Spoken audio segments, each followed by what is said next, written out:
Good morning student. तो बच्चों, हम लोग अपना चैप्टर कंटिन्यू करेंगे। हम लोग पढ़ रहे थे political parties. National political parties हमने पढ़ लिया था, इंडियन नेशनल कांग्रेस के बारे में पढ़ा। उसके बाद बीजेपी एक नेशनल पार्टी है, और Bahujan Samaj party, communist party of India, उसके अलावा communist party of India, nationalist Congress party NCP, ये सब जो हैं ये एक नेशनल पार्टीज़ हैं। इनको आप पढ़ लीजिएगा। हम अब आगे शुरू करते हैं। इसमें इम्पॉर्टेंट क्या है, ईयर, कौन से ईयर में फॉर्म हुई, कौन लीडर है जिन्होंने फॉर्म किया, ये सब आप अंडरलाइन करके इसको ज़रूर नोट्स प्रिपेयर कर लीजिएगा। Next is state party.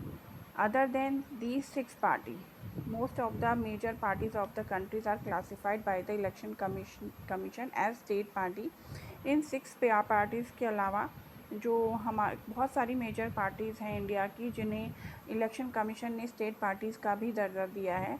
These are commonly referred to a regional party. बहुत सारी पार्टी हैं जिन्हें नॉर्मली जो स्टेट्स की होती हैं उन्हें रीजनल पार्टी कहा जाता है। Yet these parties need not be regional in their ideology or outlook.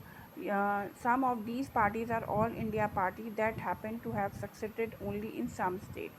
हालांकि जो कुछ ऐसी पार्टीज़ हैं इंडिया में जो कहीं कहीं स्टेट्स में सक्सेड हुई हैं, मतलब वो पार्टी जीती हैं, तो इसमें बहुत सारी पार्टी हैं, जैसे party like Samajwadi party, Samta party, Rashtriya Janata Dal have national level political organization with units in several state. इनकी बहुत सारी यूनिट्स जो हैं वो अलग अलग स्टेटों में हैं।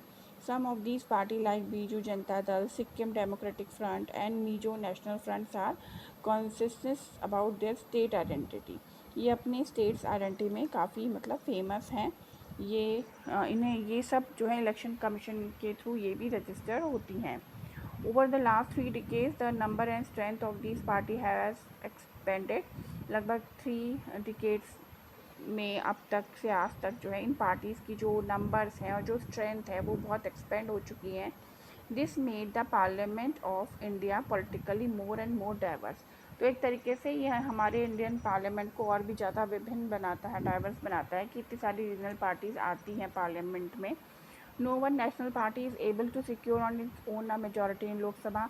कोई भी एक नेशनल पार्टी जो है लोकसभा में अपनी मेजॉरिटी अगर नहीं सिक्योर कर पाती है, as a result the national party are compelled to form alliance with state party. तो जो नेशनल पार्टीज़ होती है वो अपनी जो स्टेट्स अलाइंस होते हैं, स्टेट पार्टीज़ होती हैं, उनके साथ अलाइंस बना लेती हैं। Since 1996, nearly every one of the state party has got an opportunity to be a part of one or the other national level coalition government. लगभग 1996 में बहुत सारी स्टेट पार्टीज़ थी जिनको अपॉर्चुनिटी मिली थी कि वो किसी न किसी नेशनल लेवल की गवर्नमेंट के साथ मिल गई थी। This has contribute to the strengthening of federalism and democracy in our country. और एक तरीके से ये जो कंट्रीब्यूशन है ये हमारे कंट्री की स्ट्रेंथ और फेडरलिज्म को दिखाता है। जैसे फेडरलिज्म में पावर डिवाइड होती है, लेकिन स्टेट और सेंट्रल दोनों की वैल्यू है, दोनों के अपने पास पावर है। तो इस पॉलिटिकल पार्टी सिस्टम में भी हम देखते हैं कि जो फेडरलिज्म है वो पूरी तरीके से हमारी डेमोक्रेसी में दिखाई दे रहा है, ना केवल वर्क में बल्कि पॉलिटिकल पार्टीज़ में। ये रीजनल पार्टीज़ ऑफ इंडिया हैं, ये आप देखिए ज़रा, हर पार्ट से एक रीजनल पार्टी निकल रही है। क्या क्या नेम है आप इनको ज़रूर पढ़िएगा।